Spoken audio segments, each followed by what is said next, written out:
Bismillahirrahmanirrahim. Wa quri'a al-qaimu, wa quri'a jeung dibaca naon al-qaimu lafad al-qaimu bil qisti, lafad al-qaimu bil qisti alal badali natepan kana jadi badal min huwa tina lafad huwa au khobarul mahdhufi atawa jadi khobar tina mubtada anu dibuang. La ilaha illa huwa nyambung ayat la ilaha ta'aya dari pangeran anu wajib diibadahan anu hak ditaati parentahanana sareng laranganana illa huwa kajaba saha Allah.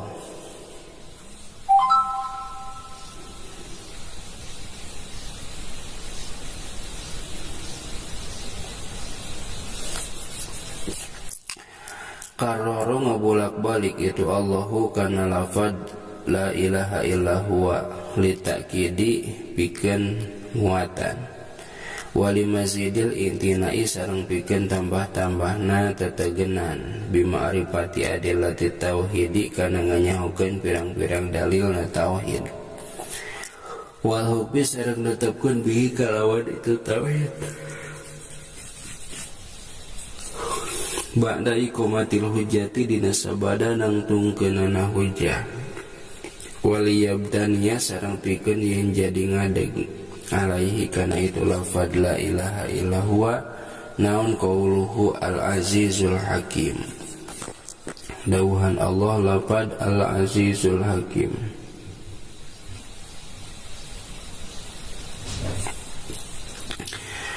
Payulamu maka dikanyahokeun naon anau saestuna itu Allah ta'ala mausufu eta anu disifatan bihima kalawan itu aziz sareng hakim.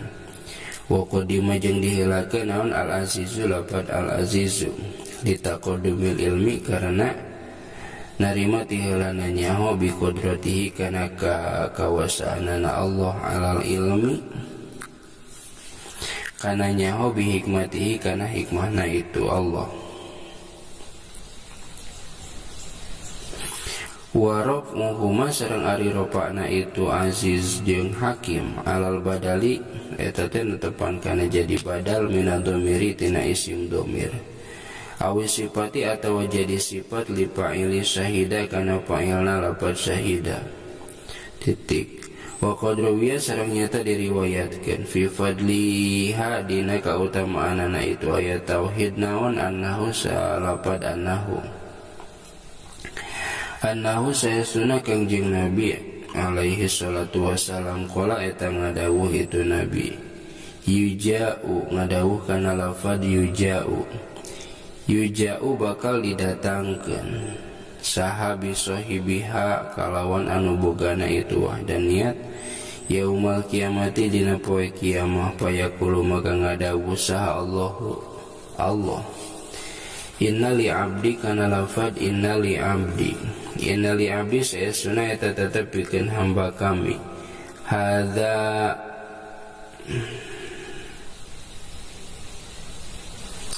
ari ieu teh indi eta tetep disandingan kami dan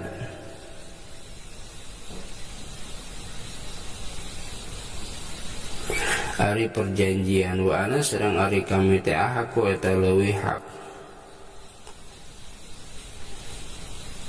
ahakuman eta anu panghakna zat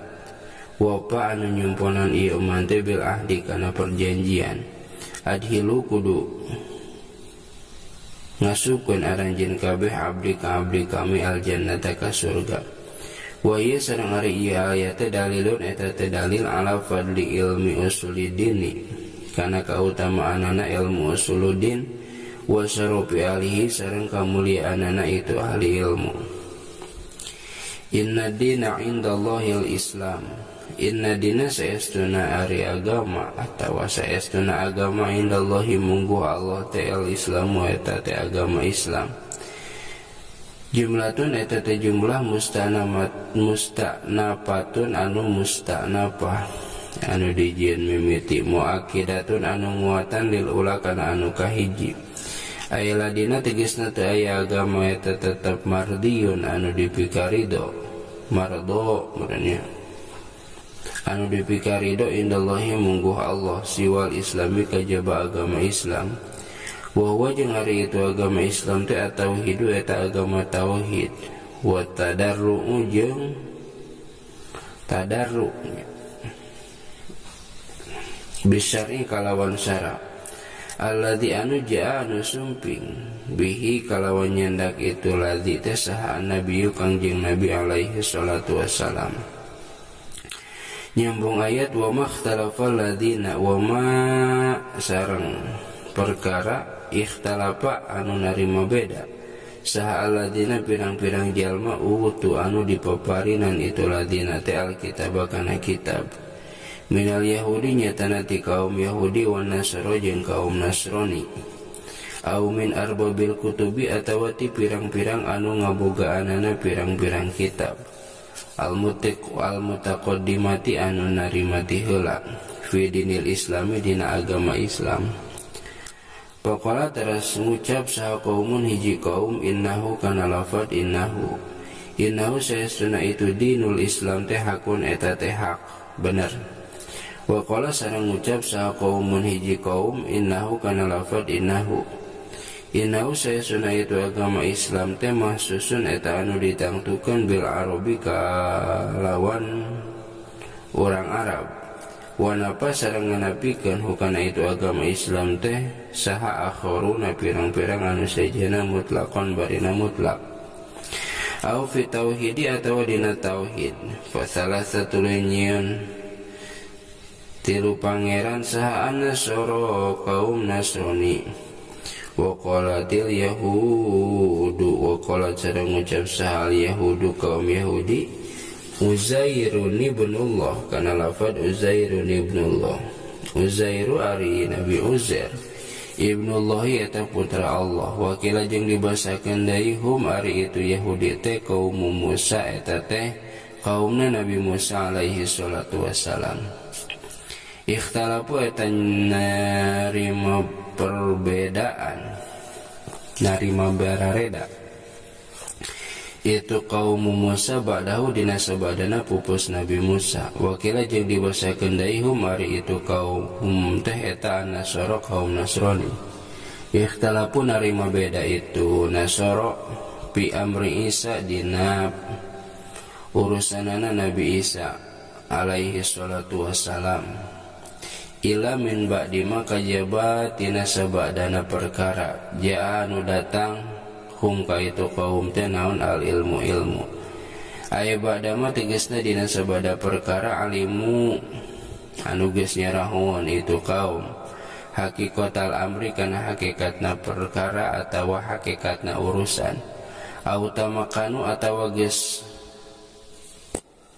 tumetep itu kaum imkan minal ilmi tina ilmu biha kana itu wahdaniyatna Allah bil ayati kalawan pirang-pirang ayat wal hujaji jeung pirang-pirang hujjah bagian bainahum cekap wallahu alam bisawab.